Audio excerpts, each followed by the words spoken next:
Well, folks, it's been another long night, and it's about time for me to sign off for a while. God knows I need my beauty sleep. Just one more item before I go. It's been a busy night for the Sheriff's Department. We've had a few broken windows, even a report of shots fired on Main Street. Deputies Mulligan and Thornton had to deal with two intoxicated young men who were celebrating the completion of their Deer Fest float. Now, folks, we get this every year. I know it's exciting, the big day's almost here, but let's save it for the party and leave the gunplay for the shooting competition, huh? There's no point in getting all worked up yet.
The kidnapper fired his gun one last time, and the shadow vanished into the darkness it had come from.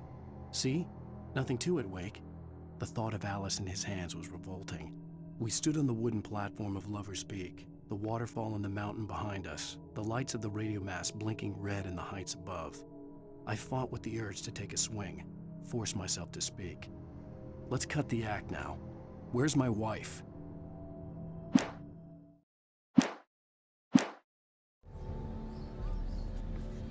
Alice's driver's license had been placed on the front seat. The caller meant business.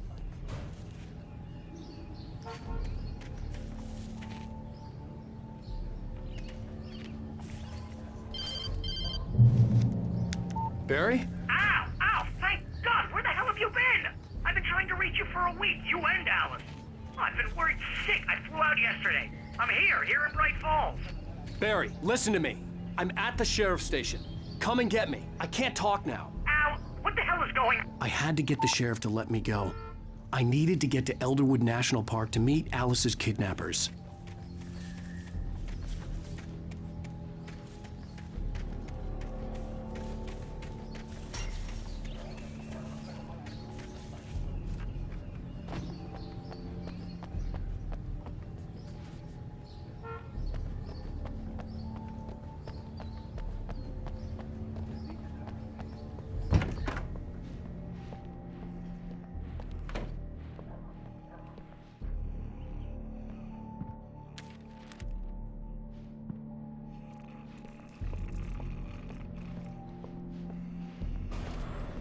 A writer is a light that reveals the world of his story from darkness, shapes it from nothingness. The way a sculptor carves a statue from a block of granite. If I stop, the world I'm making dies. Darkness will reclaim it. It's a long, hard journey into the dark. Alice's life is at stake, but I can't think about that, or I'll lose it. The dread lingers at the edge of perception. I'll push on. Anything is possible here. I'll write the story. I'll save her. Marvelous, Sarah. I just wanted to settle all the damage the Anderson brothers might have inadvertently caused on their recent and regrettable little outing. They are not accountable for their actions, of course. I can assure you that my staff has been reprimanded. Tor and Odin never caused any trouble to anyone when they were still living at their farm. Indeed. All we can do is to slow down the progress of their dementia. Are you feeling any better, Mr. Wake? I'd like to leave. Am I free to go? Well, we still need to talk about... Am I under arrest? No, of course not. But I need to know where you'll be staying so I can get in touch with you. I'd avoid the motel. The Majestic is known for its roaches. The cabins at Elderwood are pretty nice, though. That sounds perfect. I'm Dr. Emil Hartman. I'd like to invite you to stay at Cauldron Lake Lodge. Did you talk to my wife? I had the pleasure of discussing your situation with her on several occasions. Did you set something up with her? I invited her here. My clinic is a place where... Oh! Hey! Oh, my! Take it easy. Hey, nobody move! Get your hands off of my client! Who are you? I'm Barry Wheeler, his agent. If you have business with Mr. Wake, you talk to me. You yokels won't know what hit you once I sick my lawyers on your asses. No harm done, Sarah. I'm all right. I don't want to press charges. Mr. Wake, my offer still stands. Get me out of here. What the hell was that about, Al? We don't need a replay of that thing with the paparazzi. I thought they were gonna lock you up. I had to talk to someone. I told Barry everything. He thought I was certifiable, but when he heard about the manuscript, I had him. The fact that I'd written something, even if I couldn't remember it, was enough for him. He smelled money. And he believed that Alice had been kidnapped. Anything beyond that was another story. I had a midnight appointment with the kidnapper in a place called Lover's Peak, somewhere in Elderwood National Park. The plan was to rent a cabin. I don't like it, Al. I don't like any of it. It's not good. In fact, it's the absolute opposite of good. Mr. Wake! Barry, you found him! Hi, Rose. Oh, wow, I was just thinking about you, too. Great. I was just bringing Rusty some coffee. He's on the balcony, looking after Max. Poor thing. I really need to go. Great to see you again, Mr. Wake. Later! Who's Max?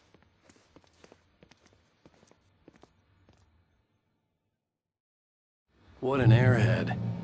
Jeez, Mr. Takes a swing at everybody.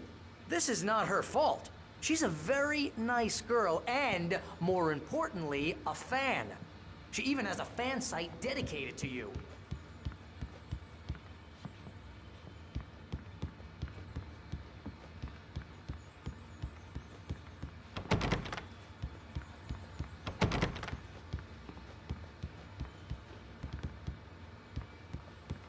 Seriously, Al, what you were saying in the car? Just listen to yourself. What, you shot a guy and his body just disappeared? When was the last time you slept? What, are you high? Have you been drinking? No! Look, Barry, I'm missing a week, and someone's got Alice, and everything's just... Do you understand what it sounds like when you say stuff like that? Don't get me wrong, it's a good story, could be a bestseller. But when you start confusing fiction with reality, you're buying yourself a ticket to the funny farm. Wait here.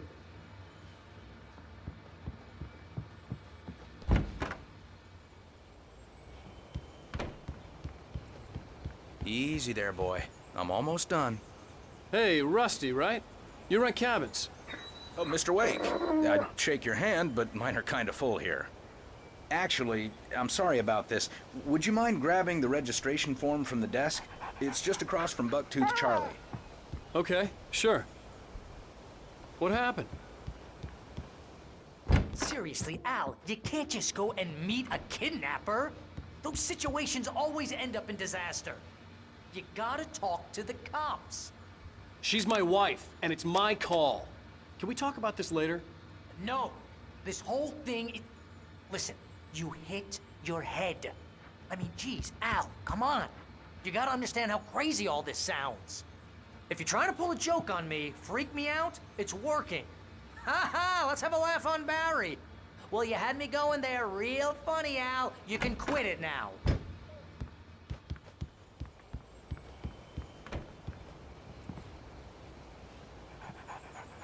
I think this is the form you wanted. And here are the keys. Okay, you're all set, Mr. Wake. Glad to have you staying here. Thanks. Can you tell me how to get to Lover's Peak? Oh, sure. It's at the end of the nature trail. Just follow the paths, you'll get to it eventually. It's an easy walk. Nice spot, too.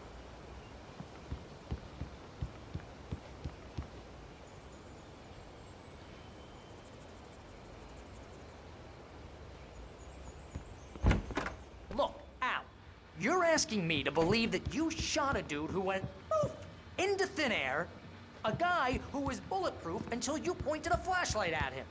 You hear that from people who end up spending time in padded rooms, strapped to their beds, wearing white shirts with too long tangled up sleeves, and eating a healthy diet of pills.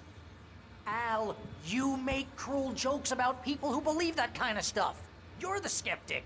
You gave me an hour-long lecture on homeopathy last month. What was it? If there's no proof, it's pure bullshit. Period. Guess the laugh's on me then. Al, come on! I mean, okay. Okay, maybe something weird happened to you, okay? Well, thanks for the heartfelt vote of confidence. All I'm saying is you...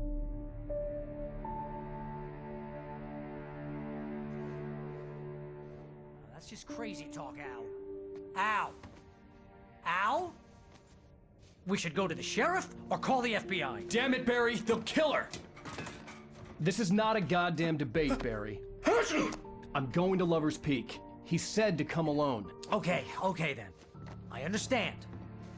You're my best friend, and I'm worried that you're not right in the head. Tell me what to do to help, and I'll do it. You stay here, and if I'm not back by morning, call the cavalry.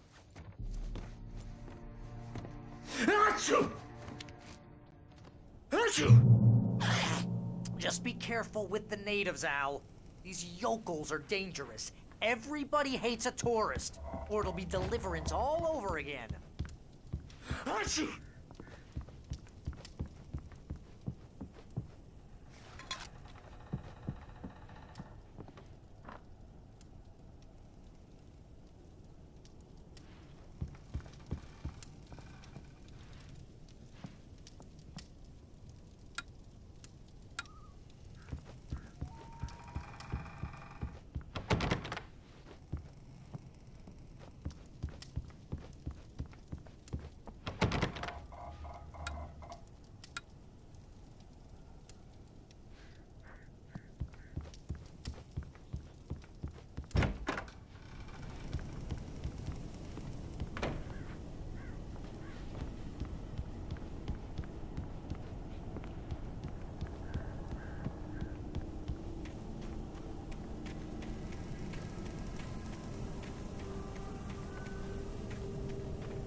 I'll wait here, Al. I'll hold down the fort. I'll be with you in spirit every step of the way, Al. Walk through the door now.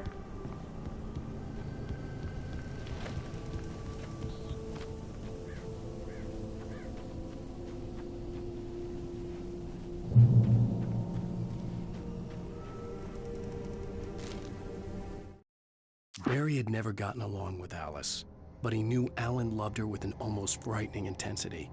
And now something had happened to Alice. And here was Al armed with a gun and saying things people got put in padded cells for.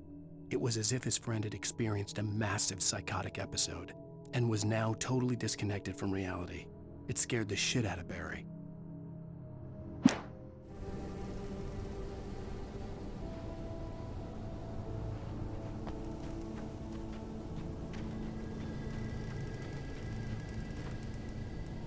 Barry had the keys to the car he rented.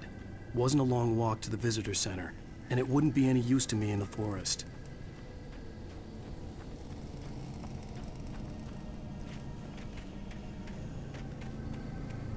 I knew I should have gone to the cops.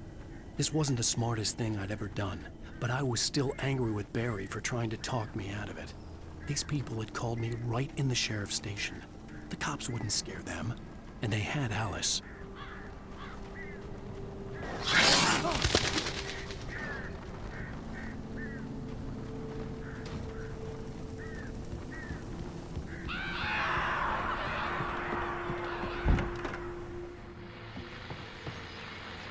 Welcome back to the show, folks. As promised, our very own Dr. Nelson has just parked his rear end in the studio. Doc, what's your Deerfest plan like? My plan? You make it sound a lot more organized than I ever seem to manage.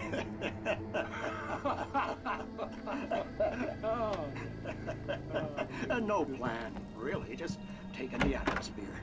I'm getting a little too rickety to do much more than that, you know. Oh, tell me about it. No sack race for us older gentlemen, huh? Yes, exactly, Pat. But I'm gonna check out the parade, of course. And I'll be one of the pie contest judges, too. Well, that takes a different kind of constitution. Oh, yeah. It's my kind of exercise. Now, Doc, seriously, you're in pretty good shape, though. You're the outdoors type. I know for a fact you're an avid fisherman. That's right. Matter of fact, just caught a heck of a largemouth bass early this morning. But you're not taking part in the fishing contest? No, not this year. See, Pat, I'm just not that competitive anymore. Now I just like to take my time and enjoy the peace of it. It's no fun if I need to worry about what I'm catching, you know? Well, considering your track record, the participants are probably pretty happy you feel that way. Well, Pat, that's kind of you to say.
Crime and punishment.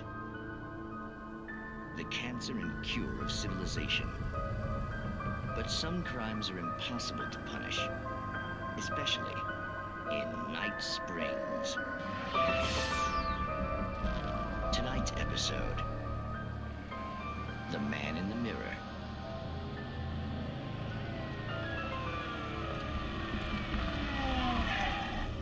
He's inside, Agent.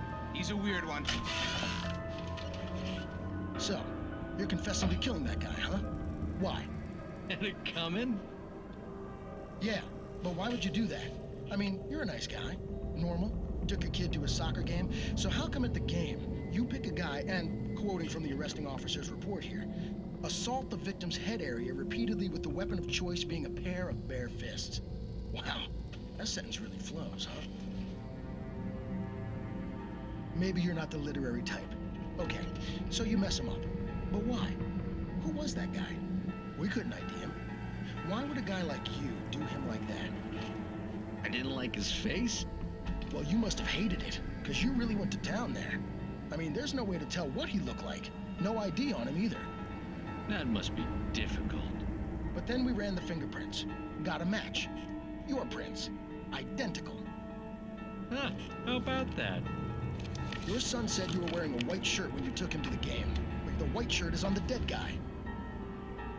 It's plenty red now. You won't get away with this. Do you really think that's in any way relevant to me?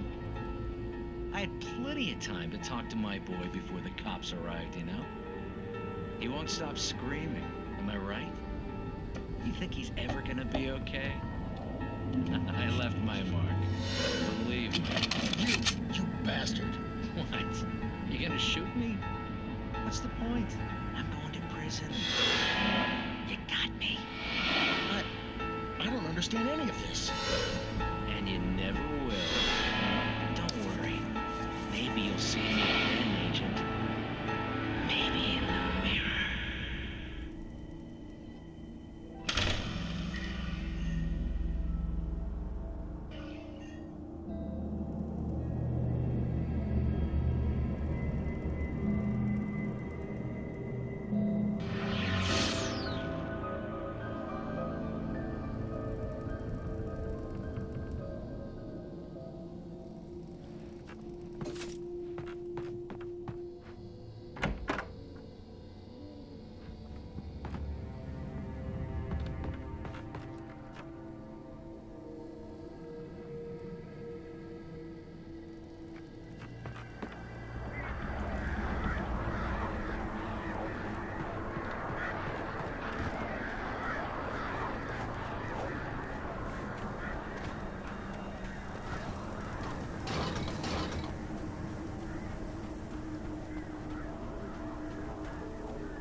Rose knew that Rusty was in love with her, and she liked him too.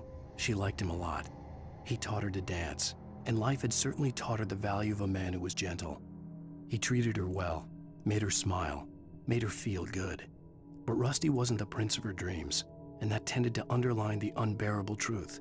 She was no closer to that Hollywood magic than he was.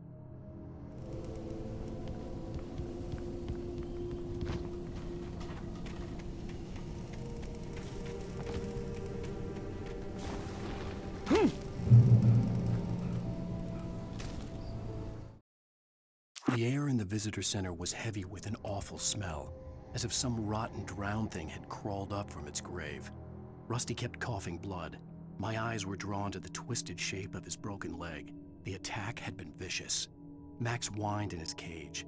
Rusty's eyes were wild with fear and terror. He gasped. "Mr. Wake, it happened just the way it was on that page."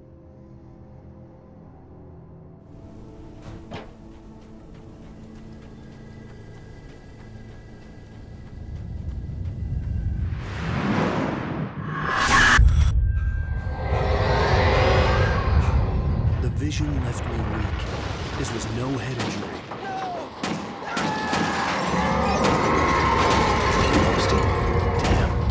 Rusty, hang on! I'm coming! Please, help me!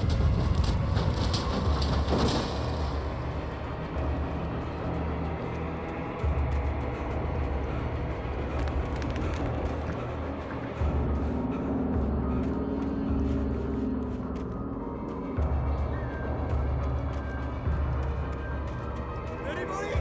Help me! Help! Help me! Hello? Back here! I'm back here! Hey! Mr. Wake? Oh, hell.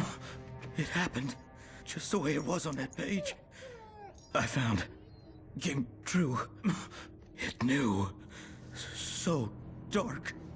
It'll come back for me. You must. The lights. In the office. I have the key. Okay, Rusty. Hang on. I'll be right back. Whatever did this couldn't be far. Rusty had found a page from the manuscript. It would help me understand what had happened.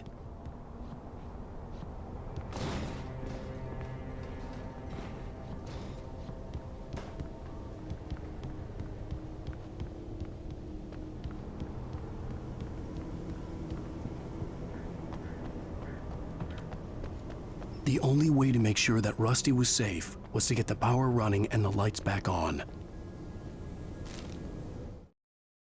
The visitor center was sturdy, but the impact turned the front of the building into splinters. Rusty was thrown across the lobby like a rag doll and hit the far wall hard. It didn't hurt until he tried to move and saw his leg bend the wrong way, felt the broken ribs stabbing him on the inside. Rusty howled in pain and fear, suddenly afraid to die alone.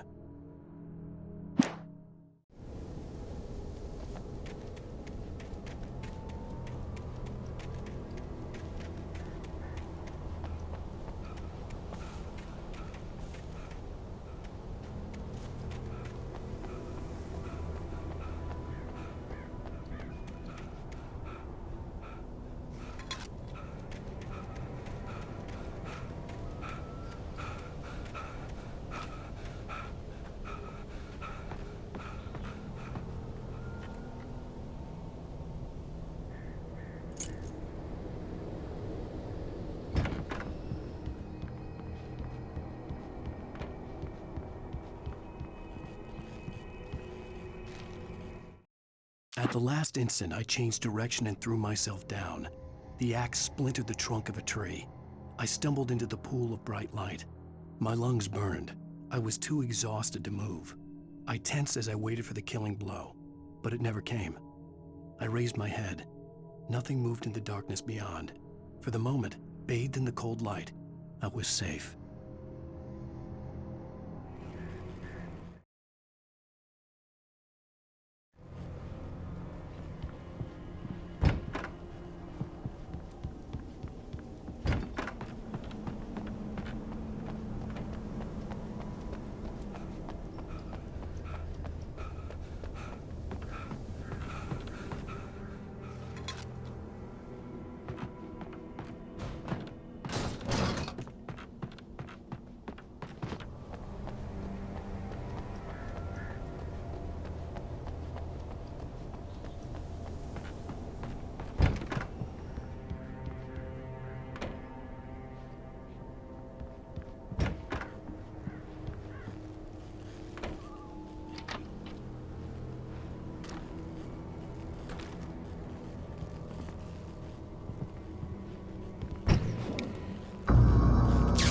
I was too late.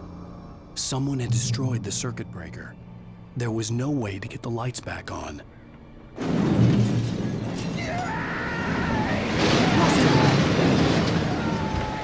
Rusty!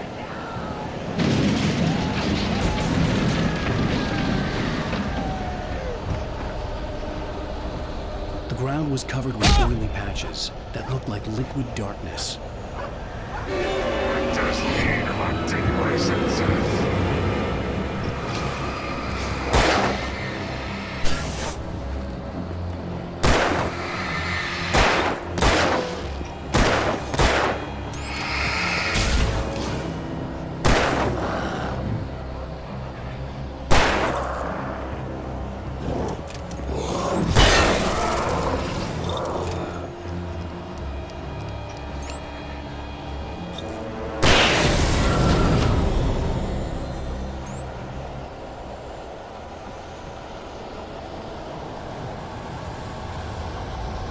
Something had torn a mammoth-sized hole in the wall.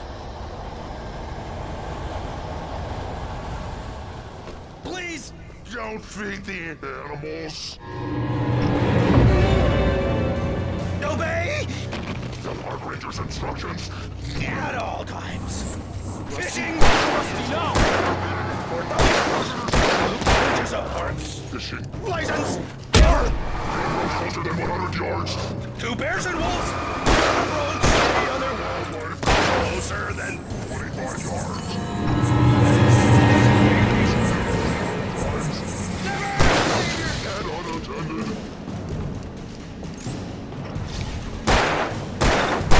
It is against the law to remove any natural objects or historical artifacts from the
Forget about it, Barry. It's just me going crazy.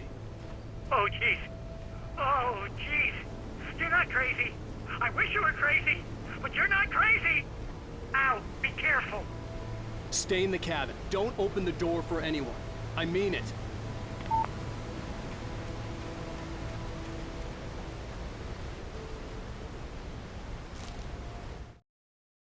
In that last instant of consciousness, Rusty thought about Rose.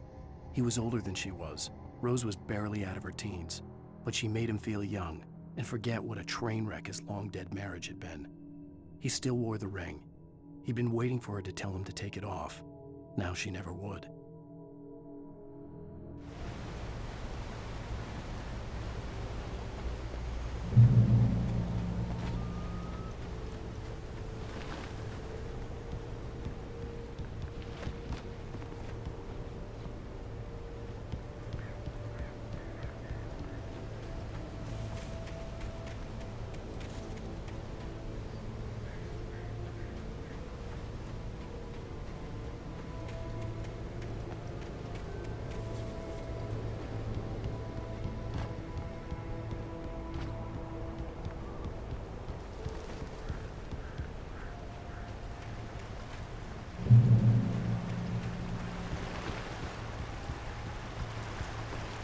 Lover's Peak was at the far end of the nature trail.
Nobody in Bright Falls seemed to know where Al was, but Rose, the waitress at the diner, had seen him.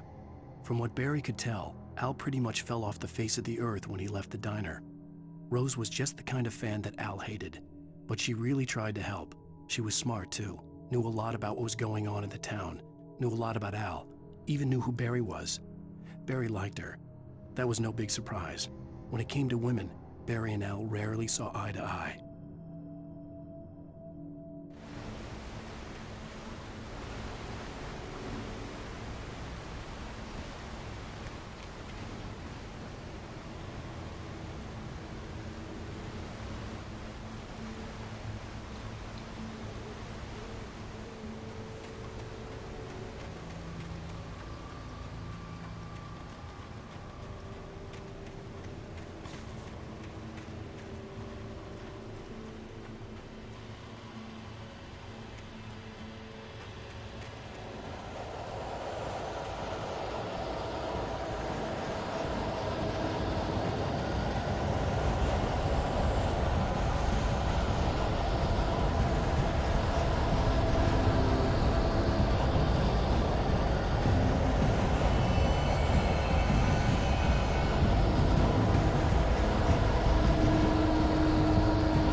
turned the corner, afraid of what the flashlight's beam might reveal. Suddenly, a roughly painted symbol of a torch glowed in the light. Behind it, hidden by a rock, sat a battered metal trunk. It was here for a reason, packed with supplies, batteries, flares, ammo, things you need to make it through the darkness of the night. Something left behind by someone who knew what I knew, and more.